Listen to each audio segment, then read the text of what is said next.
spritz with butter, just a little bit, and it's going to open the pores of the wood.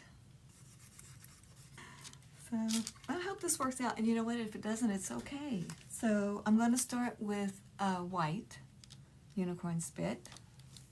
For some reason, it makes the shadowing and highlight like intensified.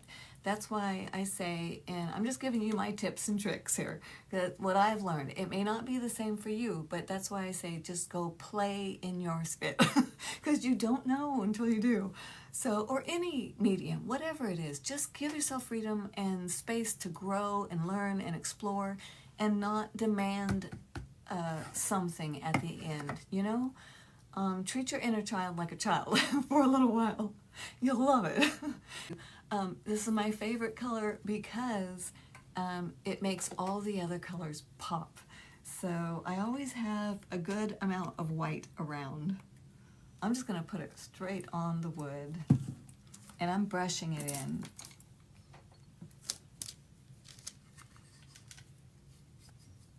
And you know, I've misted this, but I misted it a little while ago. So, and I'm thinking, you know, this is going to be a tree, and I want the wood grain to show. And that's okay if you're using unicorn spit, it's just going to sink right down in there. If it's too white and you don't like it, or whatever color you're using, just put some water on it. And just push it around. Look, I can open that back up again just by pushing.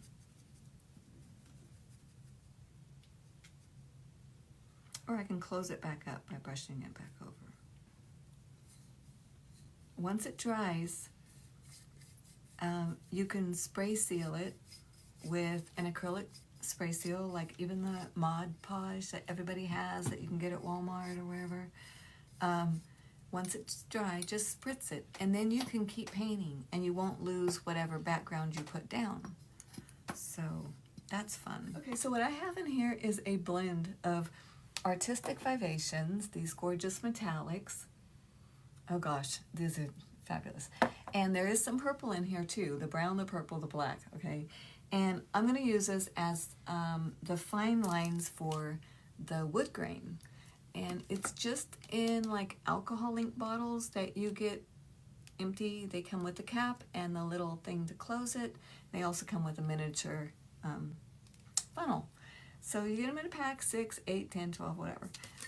Amazon's where I got it, just so you know. And they're great because of the needle nose. So super, super tiny. So I'm just gonna go and pretend that this is a deep piece of dark wood here.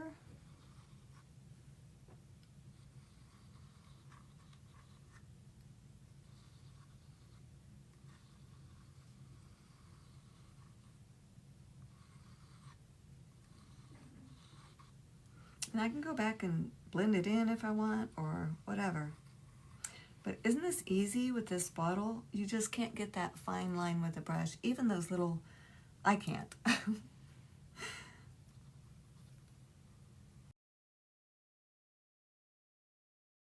Okay. Chunky, aw, thanks for the rose. I need to find you live, sis, and send you one. I'm gonna get ousted off of your team or lose my levels or whatever that is. That edge, I'm thinking this is wood, a thick part of the wood. I'm not really good at perspective drawing, by the way. I'm not bashing myself. I'm just actually telling you the truth. So, perspectives are hard for me, and I think that's why I go with whimsical a lot, because it's just more fun. I don't have to be right here on my brush, and I'm dragging it through this, giving myself some darker right here on the edge, and that will take forever, so I'm going to get a bigger brush. This is one of my mama's, our mama's, Sherry. So I call it the magic brush. And, you know, remember, we do want to see the actual wood grain underneath for a little while anyway, before I start going onto the center.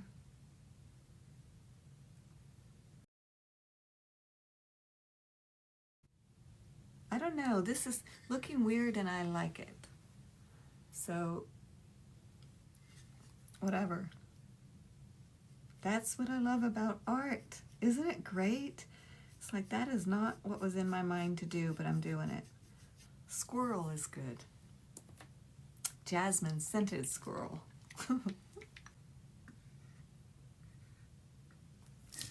Alright, so I just tapped in some different color brown here and there. Trying to follow the lines I made for myself. Down, okay? Very cartoony.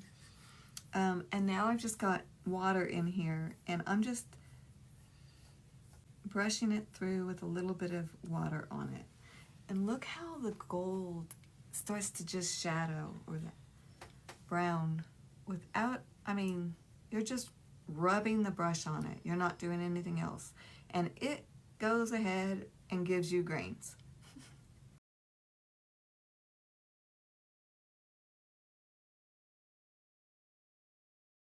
You know, you could do a whole wall like this. And wouldn't it, my poor husband, but wouldn't it be beautiful to have to have a whole wall like this? I mean, these could be big too, and you could really get some scenes in there, and then use your spackling. You might as well put some spackling in with what, that those rocks, those crystals. The colors are already there, that's all.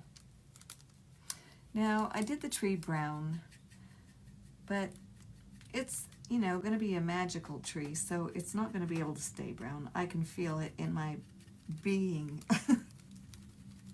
It's beckoning for color. However, since I am highlighting the inside and making art inside,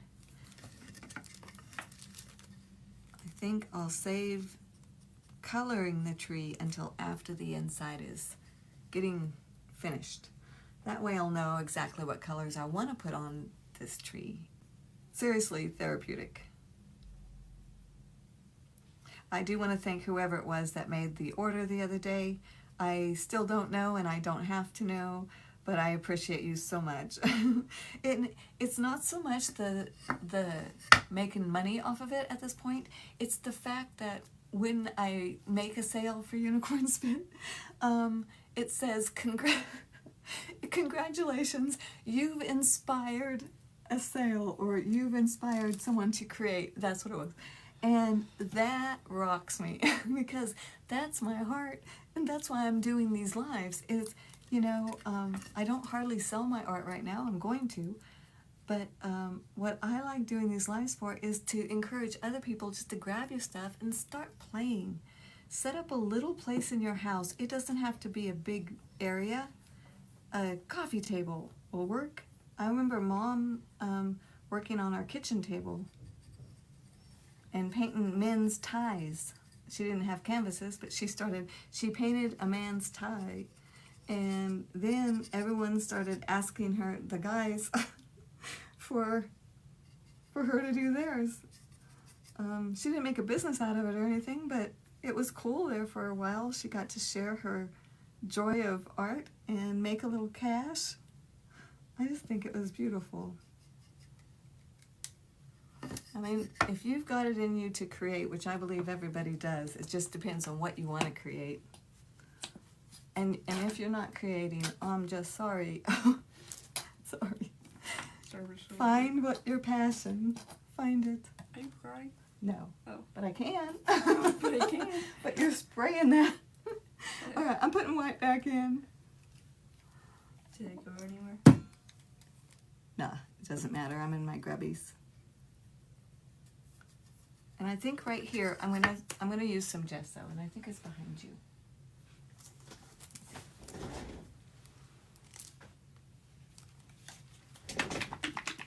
And the reason is because I want my Unicorn Spit to really hang on and not go wonky on me. I like it going wonky when I'm watering it down and being free, but I want design that is a little more intricate, then I use the gesso. It's like I couldn't get the word out. All right. So I'm just going to drop a little drop of gesso right in there. And it's okay, it doesn't have to dry or anything before I start adding unicorn spit. I'm just going to mix unicorn spit right in there. Just helps it, you know, stay put a little bit better across that black a little bit. All right, so this is what just happened. This is cool. So I'm dragging this across the black, and then I don't know, can you see that little tiny shadow that happened right there? It's just an accident. I'm going to go ahead, this is what happens, my process is, I see that little shadow and that meant something to me. And I'm just going to get my brush wet, and it just got my attention. And when you're painting like this, the way I do, when anything gets my attention, I want to acknowledge it. And it's pretty much like social media, you know? It's the same thing. I think art is a very spiritual, soulful, expressive, you know, part of us. And, you know, sometimes you just lap on color, but other times there's more going on. And that is just one of those times that it's like, wait a minute, don't miss me. There's something that you're going to want to see here. So I just go back and start playing with that one little spot. Sometimes it manifests into something right then. Sometimes it doesn't, and I'm like, well, whatever.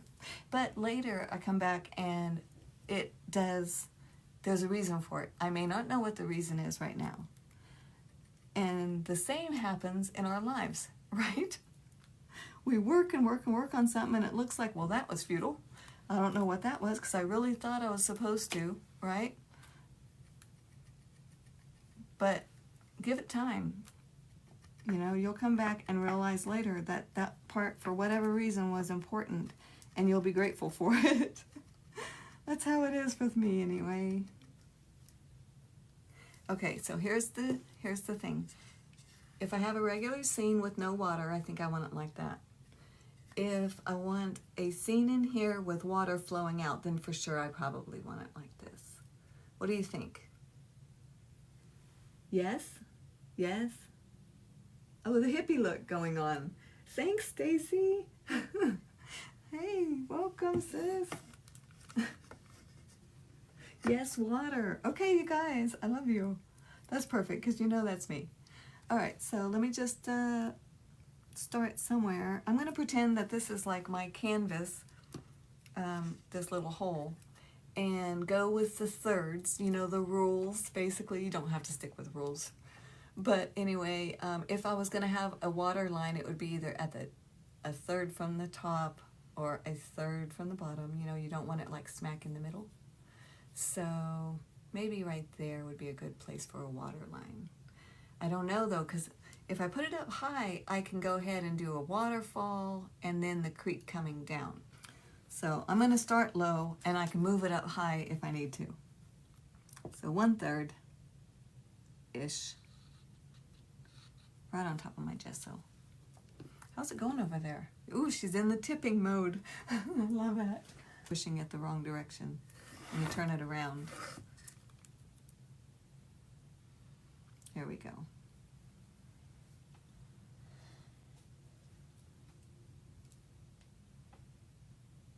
This side. I'm going with sparkling purple. How's that? I think what I'm going to do is just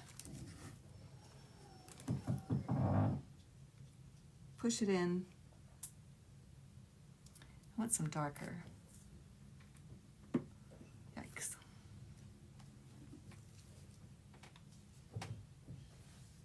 I want a wave. I want a big wave.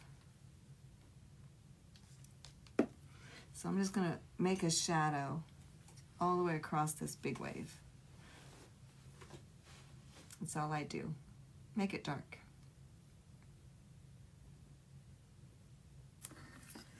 It just looks like a dark line, but it's gonna be a wave, and it's very simple.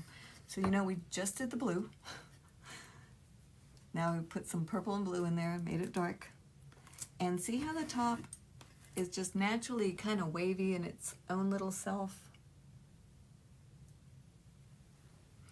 Well, right on that wavy self, you just tip a very thin brush or toothpick into some white and then just tap it. Doesn't have to be everywhere. Wherever it kind of drops down, that's where it seems natural to the water to pour more. Guys. Okay, so I'm tapping this little white right across those little wavy parts. And it doesn't have to be all the way across. That's the thing that I found that really helped me when it came to making things look more watery or like waves crashing. I kept trying to make everything the same. And, you know, I live at the ocean.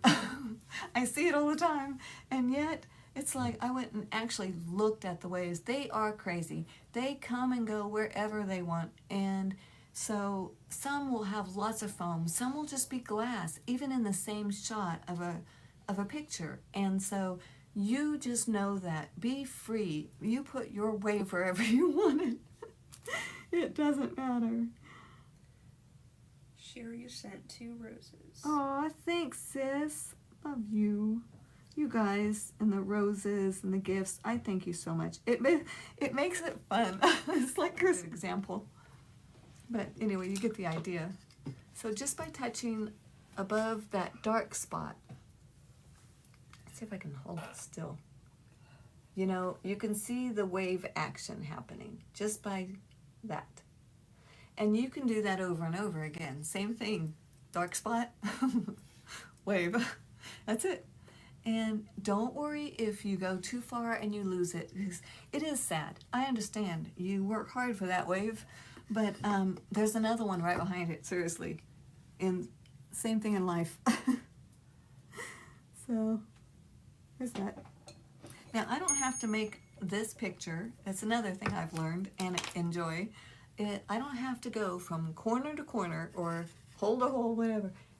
I can just do the center of a picture. I don't have to make it go all the way to the edge of a canvas or things like that, you know? And when you don't have to finish it, it's easier to me because you paint and then just kind of blend away. It just fades into nothing. And I love that look. It's soft, and so I think I'm gonna do one of them. I would like some mountains back in here, so I'm gonna use that same purple.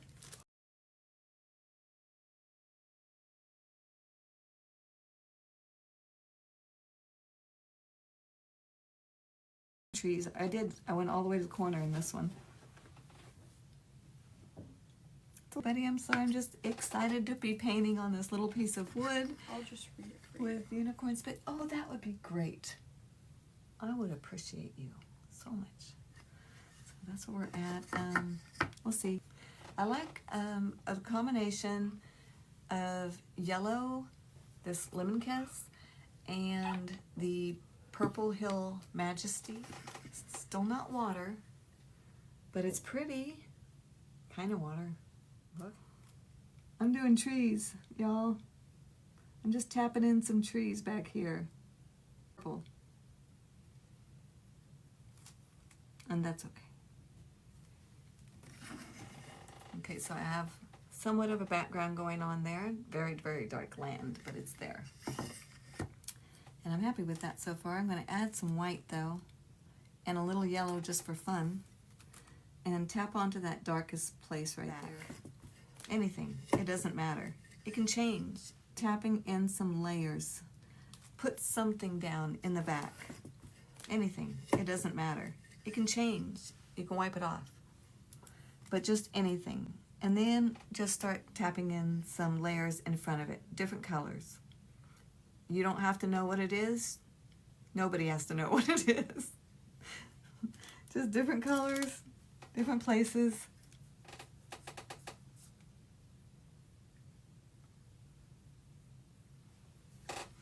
And eventually something will happen and it'll look like, oh, neat, landmass with wildflowers.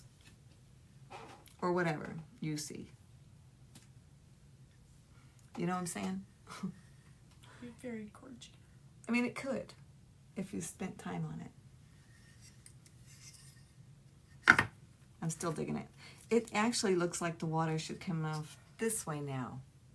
I don't know. Jeez. Yeah, Sherry says, I didn't want you to block me. And Shannon says, I'm watching you. Oh, funny. Shannon, best moderator ever.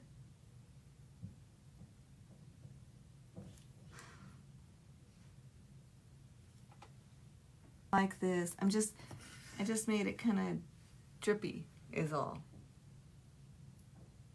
I mean, no, it doesn't make sense. A little bird up there or something, but I'm gonna wait. I want to make sure that this doesn't go anywhere. So I guess this is where we'll stop. It does look messy, but it's a good place to stop. And that way everything will be sprayed and set, and then I can just come back in and freely play and erase with water the next part of it. Well, thank you for joining me today. I really appreciate it. And I'll see you next Tuesday. Love and light. Bye.